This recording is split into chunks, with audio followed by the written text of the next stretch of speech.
Here's something many people don't realize. You don't need an Investec private bank account to save with Investec. Their personal cash investments are available from 100,000 Rand and designed for capital preservation.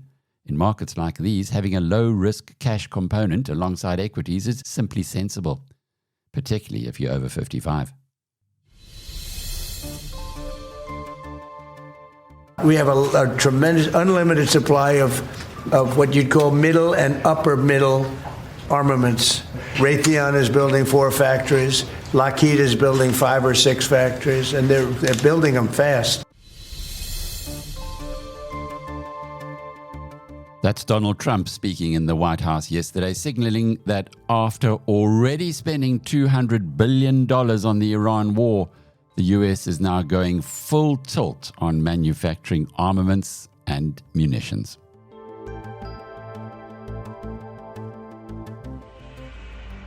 Welcome to BizNews Daybreak. It's Friday, the 20th of March. I'm Alec Hogg, and buckle up, South Africa, because your daily commute and the cost of doing business are about to get a whole lot more expensive. We had inflation coming out at 3% yesterday, surprising everyone on the downside. We most expected it to be much higher. Well, that's not going to last.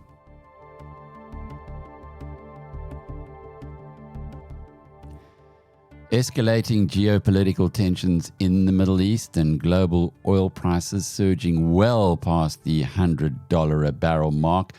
Add to that a rand that is under pressure as there's a head for safety back to the US dollar. We got the rand at 16 Rand 78 against the US dollar this morning, and it's a bit of a perfect storm heading straight for our petrol pumps this April.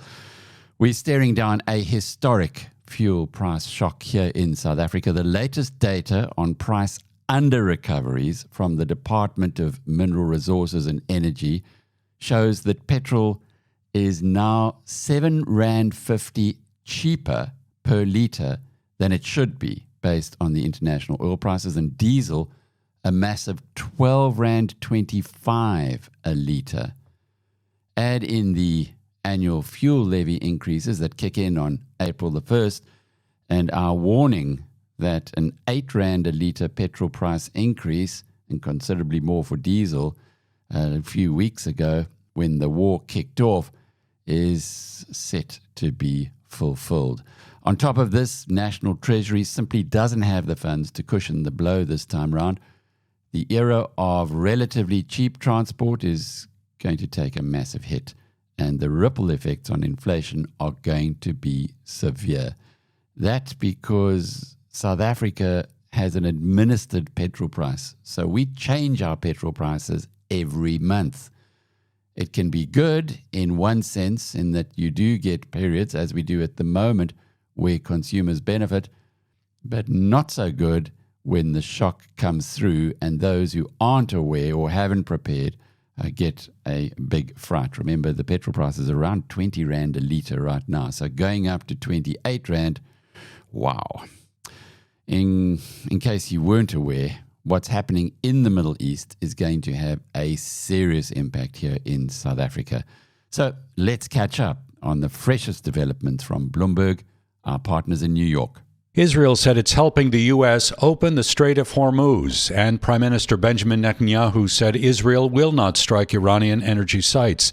Now, these remarks provided some hope for relief from war in Iran. At the same time, U.S. Treasury Secretary Bessent said the U.S. is looking to potentially remove sanctions on Iranian oil. Here is Bessent in an interview with Fox Business. In the coming days, we may unsanction the Iranian oil that's on the water. It's about 140 million barrels. So depending on how you count it, that's 10 days to 2 weeks of supply that the Iranians had been pushing out. That would have all gone to China. In essence, we will be using the Iranian barrels against the Iranians to keep the price down for the next 10 or 14 days as we continue this campaign. That is U.S. Treasury Secretary Scott Bessent. And on top of that today, the U.S. authorized delivery and sales of some Russian crude oil and petroleum products. Right now, WTI down 1.5% in late trading to around 94.70. Meantime, Israeli Prime Minister Benjamin Netanyahu said Iran is no longer able to enrich uranium or manufacture ballistic missiles. In a news conference earlier today, the Prime Minister addressed Israeli actions. We destroyed missiles, and we destroyed a lot of the nuclear infrastructure. But what we're destroying now are the factories that produce the components to make these missiles and to make the nuclear weapons that they're trying to produce. We're wiping out their industrial base in a way that we didn't do before. Netanyahu also said the U.S. and Israel have destroyed Iran's naval fleet in the Caspian Sea, and he said Iran's air force is nearly destroyed and its air defenses degraded. And the Prime Minister said Israel is helping the U.S. open the Strait of Hormuz. U.S. Spy Chief Tulsi Gabbard said the U.S. and Israel have different goals for their joint military campaign in Iran.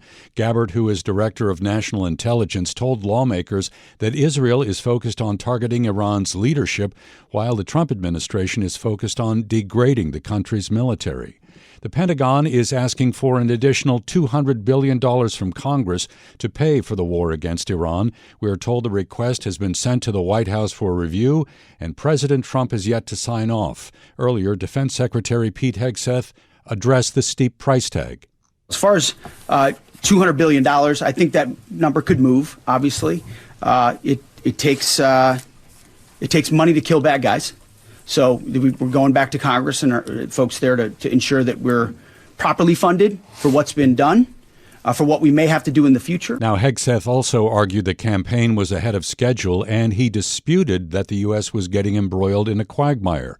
If approved, the $200 billion spending bill would be the largest since the COVID relief bill of 2020. It would also be more than the estimated $65 billion spent on assistance to Ukraine since 2022.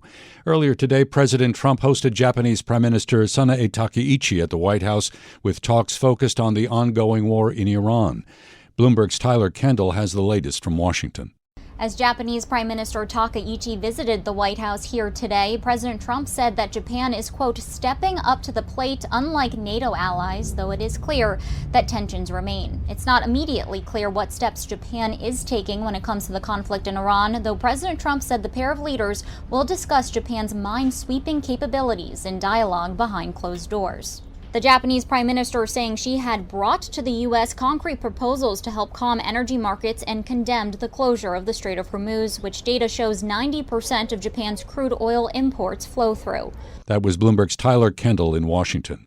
President Trump has signaled his support for the investigation of Fed Chair Jay Powell. Speaking during an Oval Office news conference, Trump lambasted Powell. Today, certainly you should be lowering interest rates, all right? Certainly, who would not lower them? But he's stubborn, and he's got Trump derangement syndrome. But a lot of people have that, you know. It's not a curable disease. But he's also building. He should be lowering rates immediately. But he won't do that because he's a stubborn, incompetent person, and that's a bad thing. While a lot of attention has been given to getting tankers through the Straits of Hormuz, equally relevant, but less in focus, for the moment anyway, is the growing damage that's being done to the LNG facilities by Iranian missiles. LNG stands for liquefied natural gas. It's natural gas cooled to liquid form for easier, safer transport and storage, and that's where much of the world's energy comes from nowadays. Higher fuel prices may start to get embedded because the damage to the Gulf states' LNG facilities will take years to fix. Here's Bloomberg's LNG reporter, Ruth Lau. The latest attacks, as far as we know, have struck the liquefaction facility at Ras Laffan, which is the largest on the globe, and really massive equipment that could take much time to rebuild, and that's only presuming that there would be a let-up in the conflict. So having all of that uncertainty has really disrupted global markets, with end users in Asia and Europe looking at elevated gas prices for time to come. What happens around the world often does happen to possibly impact everybody. The U.S. has become the largest LNG exporter globally, overtaking Qatar in terms of production. But this is such a massive supply shock that even with all of the LNG facilities in the U.S. running as much as they can, it's not going to be enough to backfill that deficit. So the impacts that we'll see will have immediate consequences for end users, Southeast Asia, the ones that are looking and using this LNG for industrial and heating purposes,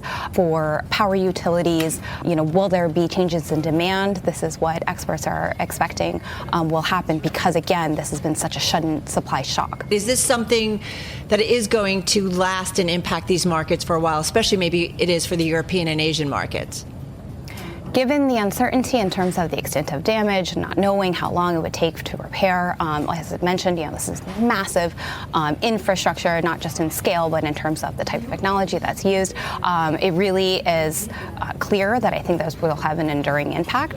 It's not even just a matter of clearing the Strait of Hormuz and allowing for the traffic to flow again, but really being able to have the labor, the equipment, the repairs, the workforce, et cetera. All of that still needs to be laid out and could take a significant amount of time. While the stock markets here and internationally have been under some pressure since the war began, it hasn't exactly been a wipeout.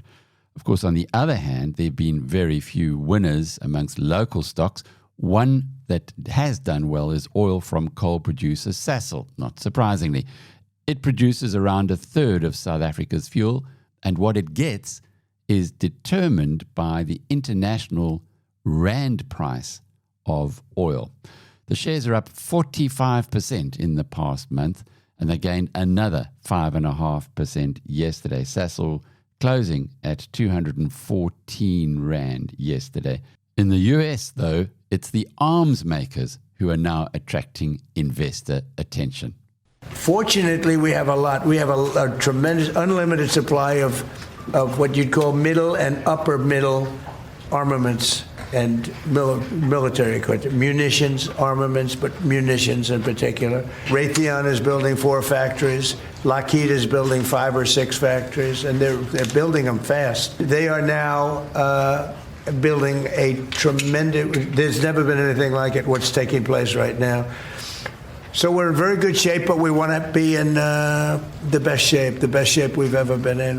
Sheila Kaielu is with us. She's managing director in equity research at Jefferies. She joins us here in the studio. That was President Trump at the White House earlier. He said a lot that we want to unpack with you. Are we in good shape? With that, President Trump's comments, I don't know if we're at unlimited stocks of missiles and munitions, but that's one thing that's clear from all the Department of War folks is that missiles is the best part of the market in terms of growth to invest in for investors. And that's why you're seeing 4x production increases. So what the Department of War has done, working with multiple primes like Raytheon, like Lockheed, is to put forward frameworks on missile production, saying over the next 7 years, we'll guarantee you production increases on a PAC-3 missile from 600 units a year to 2,000 units a year, wow, which is a big revenue bump.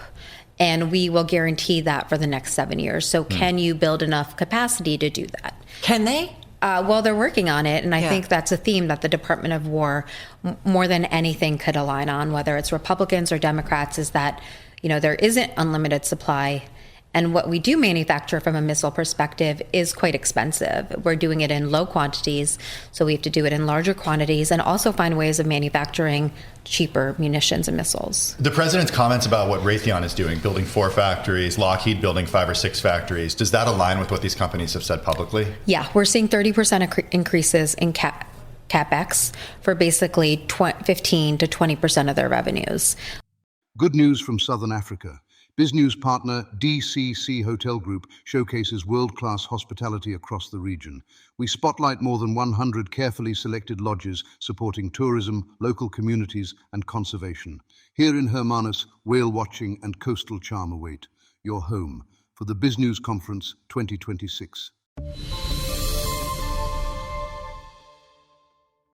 It's Friday, so let's shift gears now to look at the broader South African investment landscape.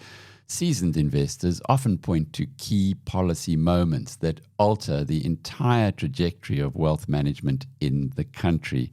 Magnus Haystack of Brenthurst Wealth, a renowned financial advisor and independent to his very core, reflects on one such pivotal moment that happened back in 2015.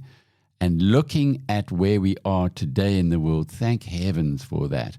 Because if you were restricted to South Africa, given the shocks that are coming, well, it's going to be pretty hard to protect your wealth when you are focused on such a small part of the global investment market. Magnus, at the BizNews conference last week, explained how a policy change fundamentally shifted how South Africans manage their money and how they can now get the ability to invest on a global stage. And we need to go back to another date in time, 2015, 1st of April. On my birthday, the government's announced that you can now take 10 million rand out of the country. That was a turning point in many respects for South Africans and South African investors. We don't realize what a profound impact that has had on our lives in terms of personal freedom, liberty, etc. Now we could decide, where do I want my wealth? And for most people, the 10 million per couple plus the 22 million per year, you spread it out over 2 or 3 years, represented quite a large amount of money, if not all of the money. So that was a freedom that opened up. I don't think the asset management industry in South Africa at the time really realized what happened, that this change, this freedom that the ANC government, one of the few good things they've done, was about to hit the asset management industry. And there were campaigns about local is lekker, and don't worry about offshore, it's dangerous, and all these scams is the onderkant and all that kind of rubbish. I went to so many seminars. But people are smarter. People make up their own minds. They actually said this is a phenomenal opportunity, and which I advocated very strongly, because like Alec, I've attended global investment seminars for many, many years, realizing South Africa is a very, very, very small fish in a big pond. I said, this is fantastic. We can now invest in technology, which you can't get, biotechnology. You can invest everywhere in the world. And at that time, you had major political risks in South Africa, and you had this the Magnificent Seven was already starting to run.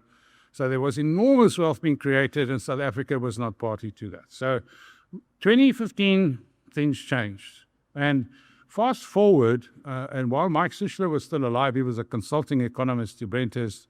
He calculated at that time, and I think the number is much bigger, 1.6 trillion rand had left the country legally, which is now in foreign denominations elsewhere in the world. Now, because of that, and then still today, I don't get invited to the golf days and the lunches and the seminars of the local asset managers because I'm just not on the list. That's not the message that they wanted to hear. A profound impact indeed. That 2015 offshore allowance opened the door for greater offshore investment, and it was a game changer, giving South Africans the crucial freedom to diversify and protect their wealth globally. And there was good news in the budget this year that the offshore allowance that you can take without having to report to anyone has doubled from 1 million rand to 2 million rand per taxpayer. Well, this week's elections in Nongoma, KwaZulu-Natal may well prove to be a similar turning point. This on the political front. The incredible performance of the Inkatha Freedom Party has sent shockwaves through KZN's political establishment, because this is the province where Jacob Zuma's MK party was expected to gather momentum so that it could, in fact, play a big role in Parliament itself. Maybe it's running out of steam. Political analyst Wayne Sussman breaks down the numbers In a conversation yesterday with my colleague Chris Stein, he explained how the IFP, which is part of the Government of National Unity, has surged, while the NFP and ANC has seen massive drops in support, and Zuma's group is performing far worse than many expected. It was a very big night for the Inkatha Freedom Party. There were 3 by-elections in KwaZulu-Natal. All 3 took place in the Zululand district. Yes, it's a traditional stronghold of the IFP, but in some of these areas, the National Freedom Party, the NFP, were the party in control. The other ward was ANC-controlled. And then you, of course, also have Umkhonto weSizwe Party, MK Party in the mix. So let's start off in Nongoma, where the IFP actually a few weeks ago won a by-election off the National Freedom Party. Just to take one step back, the reason for all these by-elections is because there's a lot of dissatisfaction with the NFP leadership over the leader's desire and wish to remove the party from the government of provincial unity. And councillors just generally unhappy with Ivan Barnes's leadership. And there's, of course, some factionalism. So in Ward 7, in a very rural part of Nongoma and Zululand, the IFP went from 38% to 55%. It's in a very competitive ward. Umkhonto weSizwe coming in second at 21%. I think they would have liked to have done a bit better. And then the National Freedom Party, the party which used to govern here, falling, Chris, and I'm going to say these numbers slowly, from 53% to 13%. That's a 40 percentage point drop. It's a dramatic collapse for a party which used to govern in this ward. And then the ANC had some growth here, but they were only in 4th place with 9%, up from 5%. So the IFP winning this Ward 7 in Nongoma. And then we go look at another ward in Nongoma, and here also very rural. And this was a very tight race the last time between the IFP and the NFP. Here the IFP growing from 37% to 47% to win their second consecutive ward off the NFP on the night. And in the last few weeks, their third consecutive by-election off the NFP in Nongoma over a very short period of time. Here, Umkhonto weSizwe actually did well, Chris, getting 32% of the vote. They'll be happy with that. And then way down in 3rd place, falling from 37% to 8%. That's a 29 percentage point drop, a massive drop in support for the National Freedom Party. And here also the ANC, while they grew in that other ward, their support declined from 24% to 8%. So the IFP totally on the march in Nongoma, but their night got better. There was another ward in the Abakulusi area, which is, of course, near, this municipality encompasses the town of Vryheid. And this was an ANC ward. And here the IFP, listen to these numbers, they went from 46% to 63% of the vote. That's an emphatic victory. The ANC, the party which used to rule here, Chris, falling from 52% to 20%. That's a huge drop in support. And Umkhonto weSizwe in a distant 3rd place. A 40 percentage point drop for the National Freedom Party and a massive surge for the IFP. Well, clearly, the political winds are shifting rapidly in KZN. We'll be keeping a close eye on what these by-election results mean for the upcoming national elections. Before we wrap up this morning, let's turn to a story of incredible entrepreneurial grit, born out of necessity. When our water infrastructure fails, the private sector steps in. 30 years ago, South Africa's population was roughly 35 million. Today, if the cell phone companies are to be believed, it's hovering near 75 million when you include the illegal immigrants. Yet, as Rob Houtson, the founder of Thirsty Water, points out, the state has built no major dams during that time to accommodate the massive growth. Zero. Instead of just complaining about dry taps, Houtson saw an opportunity. At the BizNews conference last week, he was the guest on one of my nightcap sessions, and a fascinating one indeed it turned out to be. We're taking a clip here to explain how a simple encounter on his family's farm at Normandein in KwaZulu-Natal's northern area, very close to where I grew up, sparked the idea for what is now a booming bottled water business. In about 2015, I was driving on the farm on a Sunday afternoon, and I bumped into this lady who was there to visit her sister. And she was in her bakkie leaving the farm. And on the back of her bakkie, she had 225 liters of water. And I stopped her and I said, "Hello, ma'am. How are you? What are you, who are you and what you're doing here?" And she said, "No, I've just come to visit my sister." And I said, "Well, what's that on the back of your bakkie?" She said, No, there's a magnificent spring here. And every time I come and visit her, I fill up the water and I take it home and I drink it. And it tastes incredible. And I said, you must be joking. There's nothing wrong with the water in the taps. It's just fine. She said, no, this water tastes really, really amazing. And the truth is, that's really, as an entrepreneur, you just need a spark. You just need one thing to make you start thinking. And so that was the spark, this lady collecting water on my farm. I started reading about bottled water. The first time I saw bottled water was probably 30 years ago, and I thought, this is the world's biggest joke. Why would anyone pay for something that falls out of the sky for free, or that you can just get out of a tap?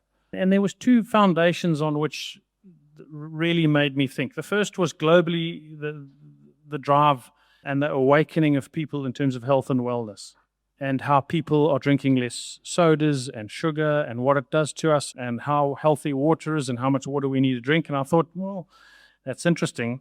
And the second that astounded me as I began to read was the South African water situation. Now we're talking about 11 years ago. And in 1994, in South Africa, we had about 35 million people. We're now 30 plus years into the new dispensation. We've got, the South African government will tell you 62 to 64 million people. The cell phone companies will tell you we've got 75 million people in this country, including the illegals. In that time, in that 30 years, we have built no major dams in South Africa. The second thing is water processing and water purification, which is the responsibility of the municipalities. All we've done there is we've added and added and added people onto the network. Not only have we not grown the processing side, but we haven't maintained it either. So we're now feeding more people with far less capacity that's maintained in a far worse manner than it was before. So that's the second part of it, which is a disaster. And then the third part of it is water reticulation, is once that water has been processed and cleaned, delivering it to homes, houses, factories across the cities, that has a useful life of 25 to 30, 35 years. It's finished. That's why half the water is being leaked away. And so nationally, Alec, if you look at the numbers, we're like more than 1.2 trillion behind on water infrastructure in this country. And I know there was talk today about the Americans can come and fix it, but I think that water is so decentralized. I mean, it's not, Eskom was a hell of a job to fix and end load shedding, but that's quite centralized. You've got, 15, 20 power plants. How many water processing plants? How much pipe work? How many kilometers of reticulation across the whole country? And so the truth is, when you live in a city and you live in a flat and there's no water for 4 weeks, what do? What do you do? You go to the local Checkers, or you go to the local Spar, or you go to the local Pick and Pay and you buy bottled water. And so I thought to myself, well, this is an incredible opportunity. Well, that's all we have time for on BizNews Daybreak today. Thank you for joining us. For more in-depth analysis and breaking business news, visit biznews.com. I'm Alec Hogg. Until Monday, cheerio.